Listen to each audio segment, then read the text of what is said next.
అమ్మ పింకీ, ఎలా ఉన్నావు తల్లి? ఎక్కడున్నావు? నిన్నెవరు తీసుకువెళ్లారో చెప్పు. నేను చెప్పను. ఎందుకు? నువ్వు డాడీని ఇంటికి రావద్దన్నావు కదా. నేను వెళ్ళి చక్రితో మాట్లాడి ఇంటికి తీసుకొస్తాను, సరేనా? తాతయ్య, ఆ దంటని నువ్వు తప్పకుండా కలుపుతావమ్మా. ఆయన ఈ ఇంటి అల్లుడు. ఏ కాళ్ళు పట్టుకుంటే మాత్రం తప్పేంటి?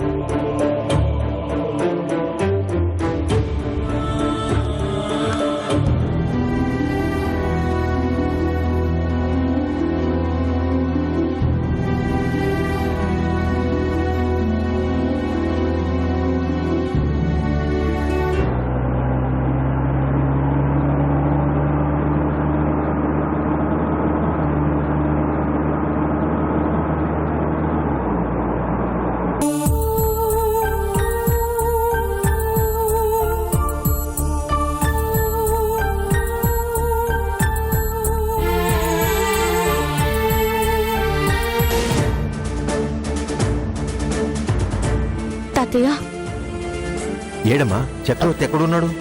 లోపలున్నారు, మందు తాగుతున్నారు.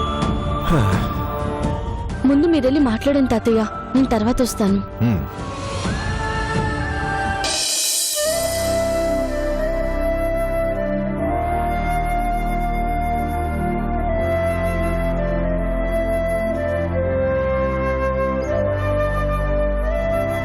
చక్రి,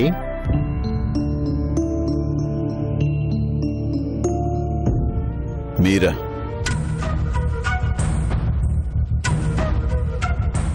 ఏంటి చక్రి ఇది? రోజు రోజుకి ఎంత దిగజారిపోతున్నావో తెలుసా? అసలు నువ్వేనా ఇలా తయారయ్యావు? ఎందుకింతగా తాగుడికి బానిసైపోతున్నావు? పొద్దు మావయ్య, దయచేసి ఎవరు ఏమి చెప్పకండి. నా బాధలు ఎవరికీ తెలీదు, అర్థం కావు. నన్ను ఇలా వదిలేయండి, చాలు. నువ్వు అందరినీ వదిలేసినట్టు మేము నిన్ను వదిలేయలేం చక్రి. ఎందుకంటే నీ విలువ నీకు తెలియకపోయినా మాకు తెలుసు. నాకు విలువ ఉందా? నేను విలువ లేని మనిషిని. అందుకే ప్రియ నన్ను కాదనుకుంది, నా బిడ్డను దూరం చేసింది. చివరికి ఆ బిడ్డ ఎక్కడుందో తెలియకుండా పోయింది. పాప గురించి తెలిసింది చక్రి. నిజంగానే మావయ్య? ఎక్కడుంది చెప్పండి మావయ్య. పింకీ ఎక్కడుంది మావయ్య, చెప్పండి. మనం అనుకున్నట్లు పాపనెవరూ తీసుకువెళ్ళలేదు, తనే కావాలని దూరంగా వెళ్ళిపోయింది. అవునా? ఎందుకు ఎందుకు ఇలా చేసింది? చందు, చందు, విన్నావా చందు? పింకీని ఎవరు తీసుకువెళ్ళలేదంట, తనే కావాలని వెళ్ళిపోయిందంట. అవునా? అలా ఎందుకు వెళ్ళిపోయింది తాతయ్య? ఎందుకంటే ఏముందమ్మా, పింకీ అంటే ప్రియకి ఇష్టం, ఇదిగో తనకు ఇష్టం. కానీ పాపకు వీళ్ళిద్దరూ ఇష్టం. అమ్మా నాన్న అంటే రెండు కళ్ళ లాంటి వాళ్ళు, ఎవరు వేరుపడినా తట్టుకోలేరు. అందుకే ఆ పసి మనసు తట్టుకోలేకపోయింది. అమ్మా నాన్న కలిసి ఉంటేనే తను మళ్ళీ ఇంటికి వస్తానని చెప్పింది. ఇది నా నోటి మాట కాదు చక్రి, నీ కూతురే ఫోన్ చేసి చెప్పింది.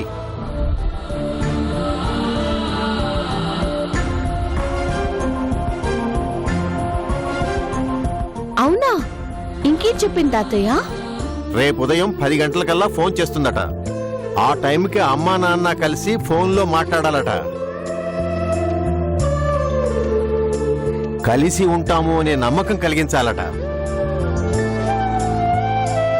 అప్పుడే తిరిగి వస్తానని చెప్పింది. చిన్నపిల్లకి ఎన్ని ఆలోచనలు తాతయ్య.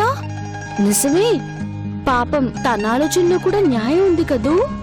నీకు నిజంగా నీ బిడ్డ మీద ప్రేమ ఉంటే, నీ కూతురు నీకు కావాలి అనుకుంటే, ఇలా బాటిల్స్ మీద బాటిల్స్ తాగి బాధను మర్చిపోయే ప్రయత్నం చేయటం కాదు. నీ బిడ్డ కోరిక ప్రకారం తనకి నమ్మకం కలిగించు. తన్ని ఇంటికి తీసుకొచ్చే ప్రయత్నం చెయ్యి. సమస్యను చూసి పారిపోవటం, తప్పించుకోవటం పిరికి వాళ్ళు చేసే పని చక్రి. నీలాంటి సమర్థులు సమస్యకు పరిష్కారం చూపించాలి గాని తాగి మర్చిపోకూడదు. ఆయన ఖచ్చితంగా ఇంటికి వస్తారు తాతయ్య. చందు, ఏ తనకు మాత్రం పింకీ అంటే ప్రేమ లేదా, అభిమానం లేదా? తప్పకుండా వస్తారు. మీరు వెళ్ళండి తాతయ్య. రేపు ఉదయం 10 గంటలకల్లా ఆయన ఇంటికి వస్తారు. ప్రియగారితో కలిసి పింకీని ఇంటికి తీసుకొస్తారు. నేను కోరుకునేది కూడా అదేనమ్మా. చక్రి, నేను చెప్పాల్సింది చెప్పాను. ఆలోచించుకో, తర్వాత నీ ఇష్టం.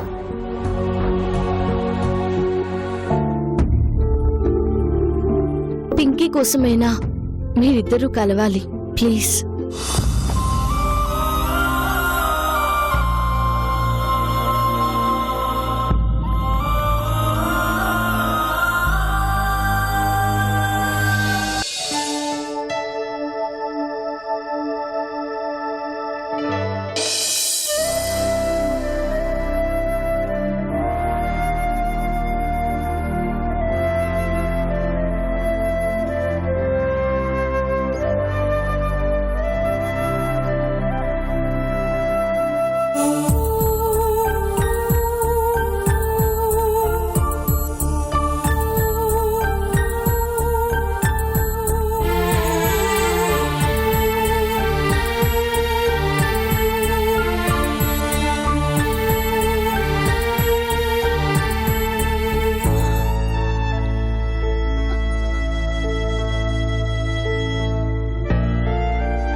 హలో. ఏం డాడీ, నిద్రపోతుంటే డిస్టర్బ్ చేశానా? లేదమ్మా, ఇంకా పడుకోలేదు. ఏంటి ఈ టైంలో ఫోన్ చేసావు? ఏదైనా ప్రాబ్లమా?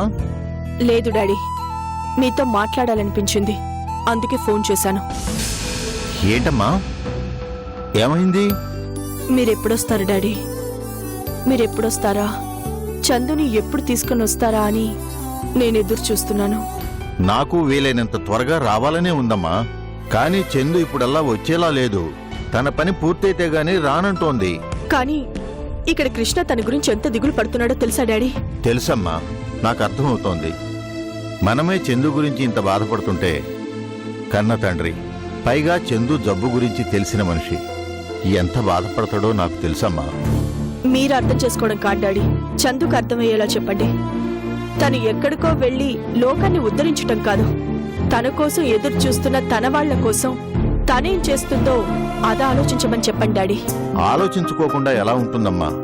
ఇదే మాట నేను చాలాసార్లు అడిగాను. ఎవరో ఏ సంబంధం లేని చక్రవర్తి గురించి, ప్రియ గురించి అంతగా పట్టించుకుంటున్నావు, కన్నతండ్రి గురించి పట్టించుకోవా అంటే నాన్నను పట్టించుకోవడానికి జయంతి ఉంది కదా తాతయ్య అంటోంది.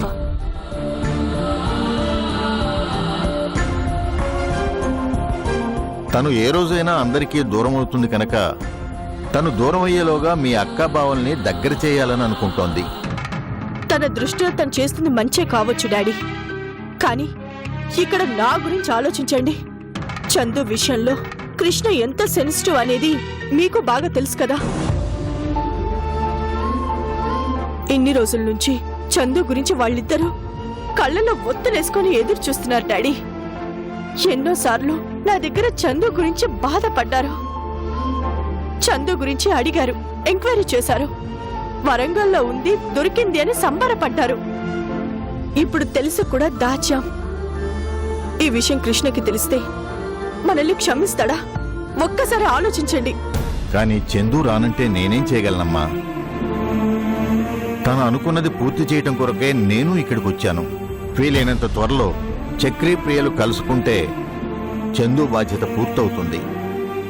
అప్పుడు తప్పకుండా తీసుకొస్తాను. ఇంకెంతకాలం డాడీ?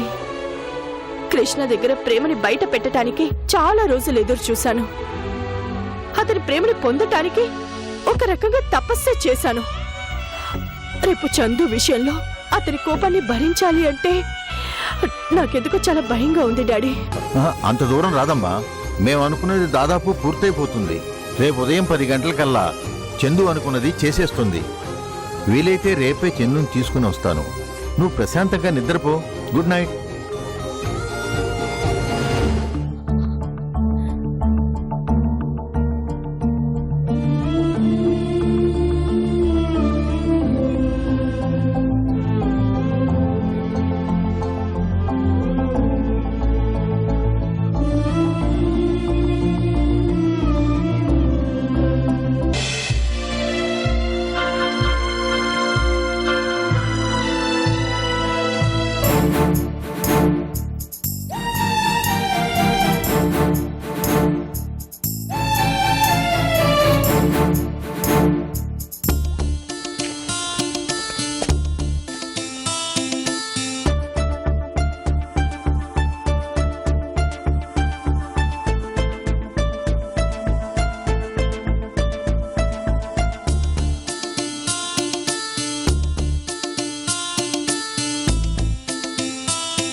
డాడీ, అమ్మా, పింకీకేం కాదు కదా?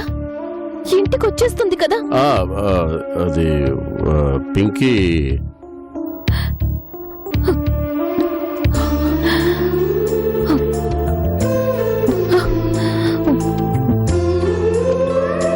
చక్రి,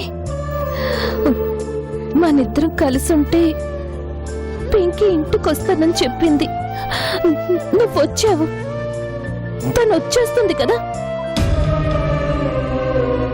ఏం కాదులే ప్రియా, ఊరుకో. వాళ్ళు ఫోన్ చేస్తే నేను ఎక్కడున్నా అని తెలుస్తుంది. పింకీ ఇంటికి వచ్చేస్తుంది. పింకీ కంటే మన పంతాలు మనకే ఎక్కువ కాదుగా. నువ్వేం కంగారు పడకు.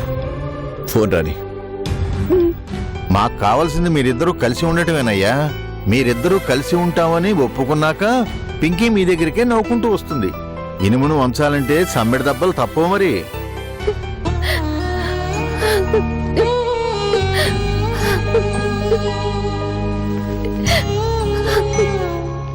ఏం కాదు, ఊరుకో. పింకీ మన దగ్గరికి వచ్చేస్తుంది ప్రియా. బావుగారు, ఆ? అసలు ఇంత చిన్నపిల్లకి ఈ ఆలోచన ఎలా వచ్చింది? పోనీ ఎవరైనా చేస్తున్నారా? వాళ్ళెవరై ఉంటారు? ఎవరైతే ఏంటమ్మా, దీనివల్ల ఒక మంచి జరిగింది కదా. మంచి ఏంటి బావుగారు? ఒక్కసారి అటు చూడు.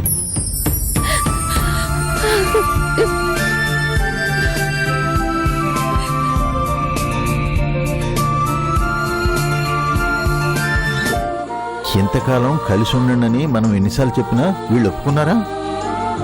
కానీ పింకీ కోసం కలిశారు. ఇది మంచే కదమ్మా.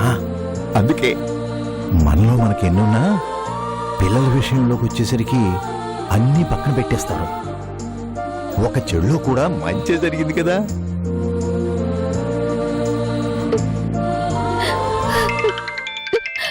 అక్కడి నుంచి ఫోన్ వచ్చిందనుకుంటా. లిఫ్ట్ చేయి. హలో హలో,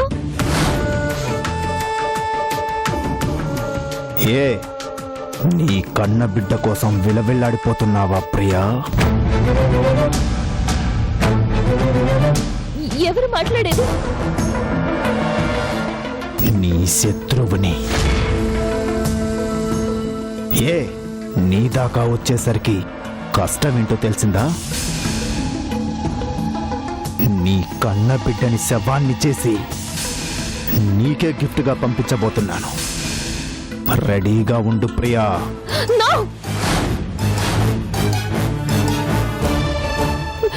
వద్దు, నా కూతురు నేను చెయ్యొద్దు.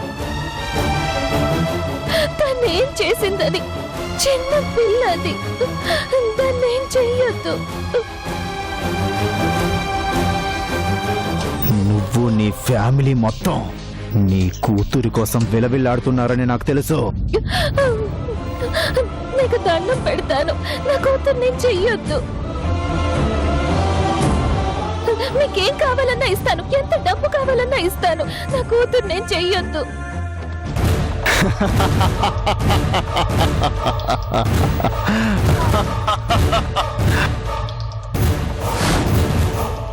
నీకా డబ్బు పిచ్చి తగ్గాలి అంటే అంతకంటే విలువైందే పోవాలి. పోతుంది. నీ బిడ్డే నీకు దూరం అవుతుంది. నువ్వు చేసిన ద్రోహానికి నీ కూతురు శవం కాబోతోంది. వద్దు. హలో, వద్దు. హలో,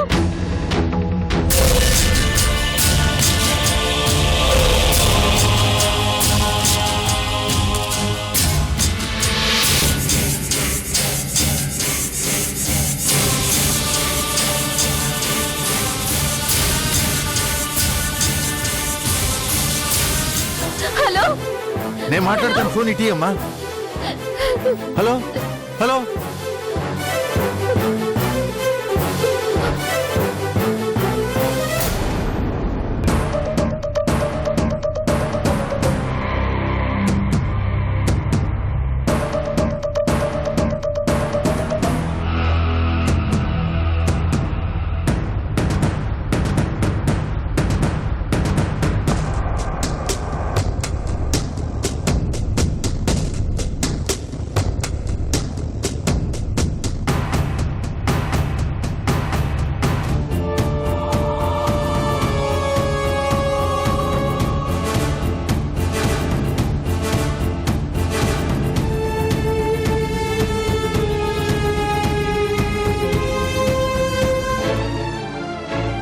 ఏమైందమ్మా?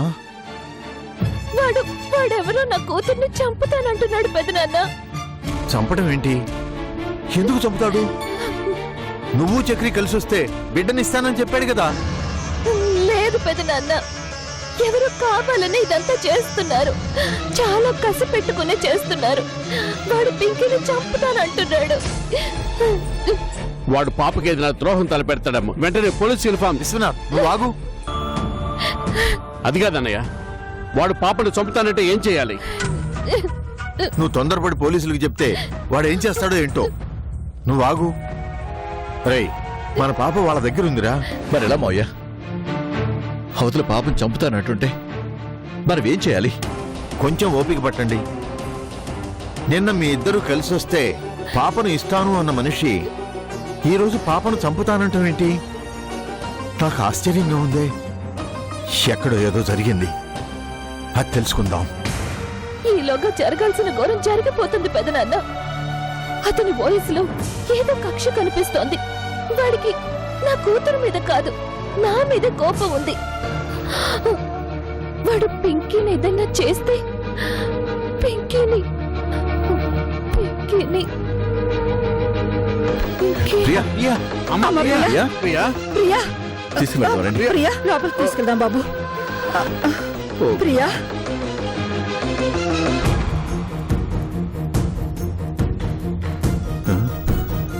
అరే విశ్వనాథ్, నేను ఇప్పుడే వస్తాను. హా.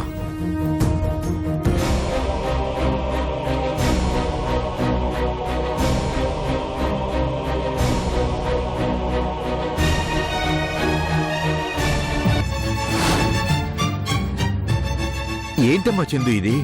పాప మన హ్యాండ్ ఓవర్ లో కదా ఉంది, మరి వాడెవడో ఫోన్ చేయటం ఏంటి? అదే తాతయ్య, నాకు అర్థం కావడం లేదు. నిన్న నువ్వే కదమ్మా దగ్గరుండి అమ్మాయి చేత ఫోన్ చేయించావు. రేపు ఉదయం 10 గంటలకు కలవాలి, కలిస్తేనే తిరిగి ఇంటికి వస్తాను అని పాప చెప్పినట్లు మనం అంత హడావుడి చేశాం. మన ప్లాన్ చక్కగా వర్కౌట్ అయిందని సంతోషిస్తుంటే ఇంత పెద్ద షాక్ తగిలిందేంటమ్మా? నిన్ను ఫోన్ చేయించి ఇంటికి వెళ్ళాను తాతయ్య.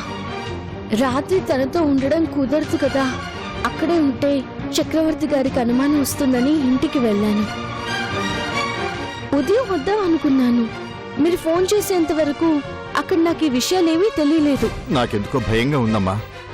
మనం ఒకటి తెలిస్తే ఇక్కడ ఇంకోటి జరిగింది. తాతయ్య, ఒకవేళ ఆ ఆయ ఏమైనా డబ్బుల కోసం ఈ పనిచేస్తుంటుందా? లేదమ్మా, ఆ అవకాశమే లేదు. ఎందుకంటే వాళ్ళ కుటుంబం మొత్తం ఎప్పటి నుంచో మాకు బాగా తెలుసు. ఈ రోజు కూడా మా పొలాలన్నీ వాళ్లే చూస్తున్నారు. బాగా నమ్మకమైన వాళ్ళు కాబట్టే పాపం చూసుకోమని ఆవిడ్ని పెట్టాను. మరి ఎవరి పని అయి ఉంటుంది తాతయ్య? అదే తెలియటం లేదమ్మా. చక్రి మనసు మార్చుకుని పాప కోసం వచ్చాడు. ప్రియా విశ్వనాథులు కూడా వాళ్ళ పంతాలు పక్కన పెట్టారు. అందరూ చక్కగా కలిసిపోయారనుకున్నాను. ఛ, ఈలోగా ఇంత పెద్ద షాక్ తగిలిందేంటో. అసలు పాపను ఎవరు కిడ్నాప్ చేయించారో అర్థం కావట్లేదు. కిడ్నాప్ చేసిన వ్యక్తి గొంతు మీరు గుర్తుపెట్టగలరా తాతయ్య? నేనెక్కడ మాట్లాడానమ్మా? ప్రియే మాట్లాడింది. అవతలి మాట వినగానే గుండె పగిలినంత పనైంది. నోరెత్తలేను, నిజం చెప్పలేను. చెప్తే ఏం జరుగుతుందో తెలియదు. అందుకే గబగబా బయటకు వచ్చి నీకు ఫోన్ చేశాను. భగవంతుడా, పింకీకి ఏం కాకుండా చూడు. నా ప్రాణం పోయేలోగా ఒక పుణ్యం చేద్దామనుకుంటే నా చేతులారా పాపని తల్లిదండ్రులకి దూరం చేశాను.